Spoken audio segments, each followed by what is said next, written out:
Hi there. So today we're going to be going through the HMI project that I've developed. This is the main menu screen that starts up once you start up the HMI application. So it's XYZ Stamping Company. As you can see, it requires an operator login. So we're just going to go ahead and log in. There are multiple roles provided in this program. You have supervisors, production staff, maintenance staff, and control room staff. Each of these have different permissions, allowing them to navigate to different screens in the HMI. For this demonstration, we're going to log in as the supervisor. So I'm just going to type in their name and their password, hit login. As you can see down here, successful login. So we're going to click on main menu now to go to the main menu screen. From the main menu screen, we can select from this list of displays which display we want to go to. So we're going to go to stamping first to see the stamping machines. So as you can see in this display, we have two different stamping machines. We also have a readout for the current pressure in the hydraulic system. If you noticed, there is currently no way to start the machine. That is because no parts have been selected. So if we want to be able to start the machine, we have to actually choose how many parts we want to produce. So say we enter 20, click enter, machine 1 start is now available. It says how many parts are going to be produced and how many parts have currently been produced. The same applies over here to stamping machine 2. So we can set a different number, say 18. Click enter, and then these become available. Once we click start on the machines, it'll pop up a message here saying caution machine running. This is to warn the operator that, hey, the machine's running, don't enter. As you can also see, there's an animation playing showing a piece moving in, getting stamped, and then it transforms into a different piece, which is to basically demonstrate the extrusion process that happens in stamping machines. A similar process happens with stamping machine 2. If you press start, that piece from before goes through, and then it becomes a more complicated piece. This is to represent that not all of the stamping for pieces is done on one machine. Sometimes you have different machines to stamp different parts of different pieces. So the pressure readout here, it is displaying what the current hydraulic pressure is throughout the factory. We'll discuss that a little further on once we get to the hydraulic screen. But for now, we're going to move over to the finishing display. So in the finishing display, as you can see, very similar to the previous one for the stamping machines, except we have two different machines being displayed right now. So we have the finishing machine up here and also the painting machine. So you cannot select how many parts you want to process until, say, we click on this. So sandblasting is now selected, but even still, it's not available. So we now click on acid bath. Once both are selected, then we can choose how many parts we want to process. So for the finishing machine, we're going to do, 17 pieces. It'll say 17 parts to be finished. And we can also start the machine now once there's greater than 0 parts. Similar story with the painting machine. However, we'll cover the alarms in a little bit. With the painting machine, you can either select green paint or red paint. So if you select green paint, red paint is no longer available, and you can enter the number of green parts to paint. Same with red, it'll decide how many parts are to be painted red. If you click on this button, you can then enter a certain amount of pieces. So 16 pieces to be painted red, but what if the user for some reason decided, oh, I don't actually want red pieces, I want green pieces? Well, they just go over here, this part changes to parts to be painted green, and then they can enter an amount. So we're gonna enter, say, 50 pieces, because that's what the work order says. You'll also notice that over here, the paint bottle color changed. That's to give a quick visual clue to the operator, hey, you got green paint in the machine line, so if you want green paint, it's going to be green paint. So then if we click start on the finishing machine, the piece that was previously stamped goes through, it gets sandblasted, and then it gets an acid bath. This process will repeat for the amount of parts that are to be finished, and there's also a caution machine running display pop up. That way the user knows, hey, machine's running, be careful. Similar story with the painting machine. So if we click start painting, now that we've got an amount of pieces, we also get this display, and it shows that the pieces are being painted.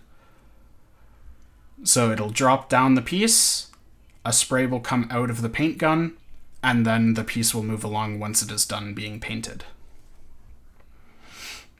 So next we're going to go over to the packing screen.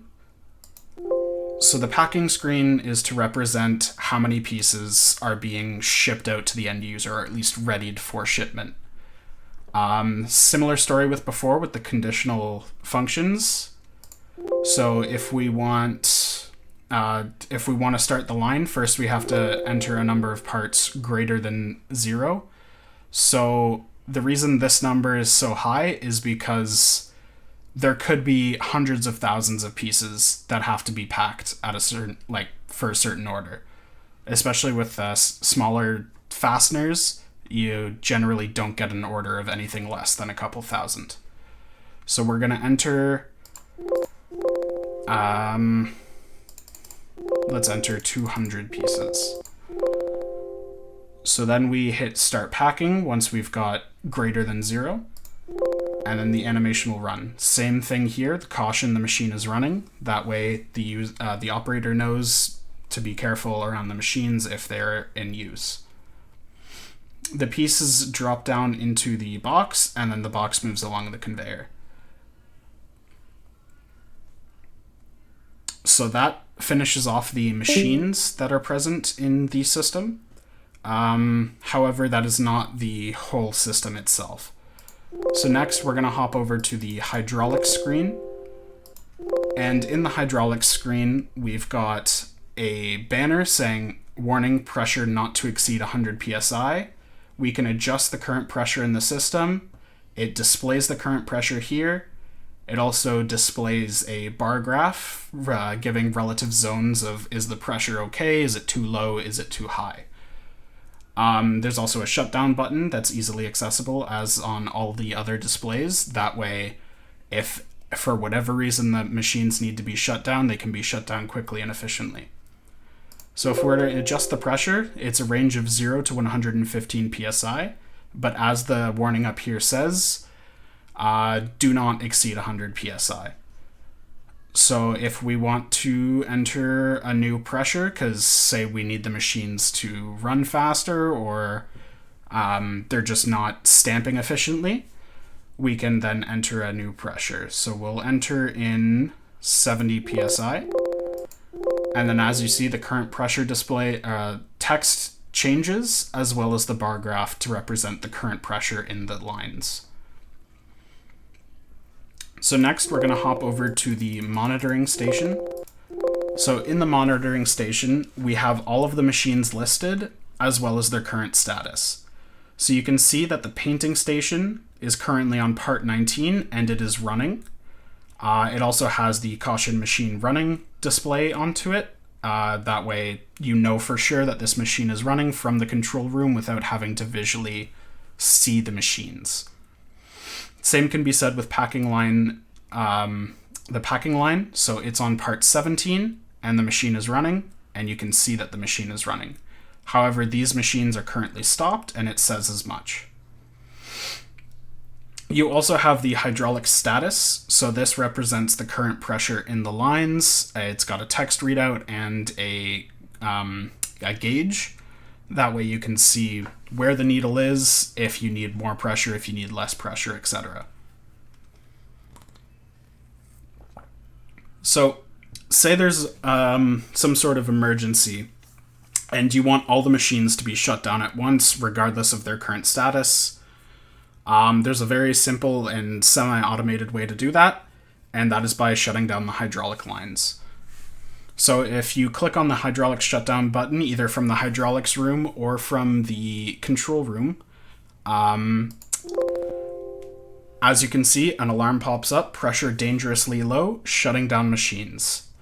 So this tells whatever HMI operator is currently on the system, hey, there's something wrong with the hydraulic lines, all the machines are being shut down for safety reasons. You can see that these machines stopped immediately as soon as the pressure was shut down, and the current pressure readout is 0. So if you want to restore the machines, because if you go into stamping and you try and start it, it won't start because there's no pressure in the hydraulic lines. So if you want to start up the machines again, you have to go to the hydraulics control room and enter a new pressure to return pressure to the lines.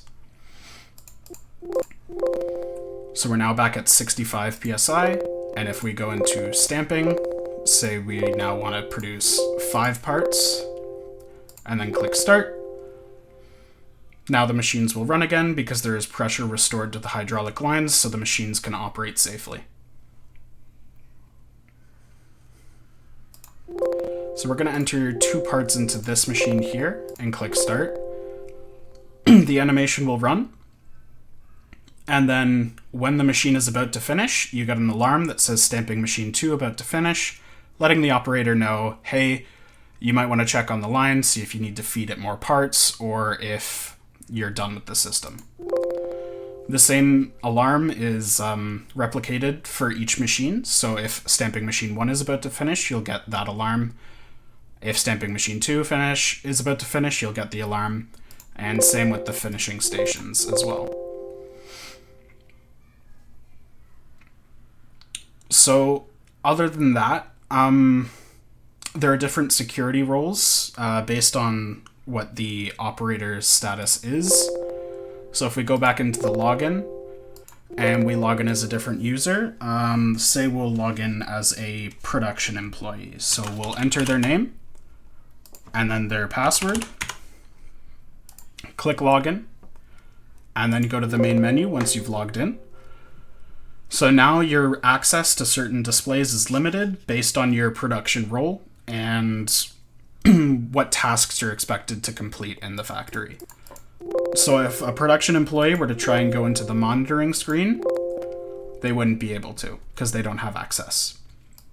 However, if they want to go into the stamping machine because they're working on the stamping line, they still can.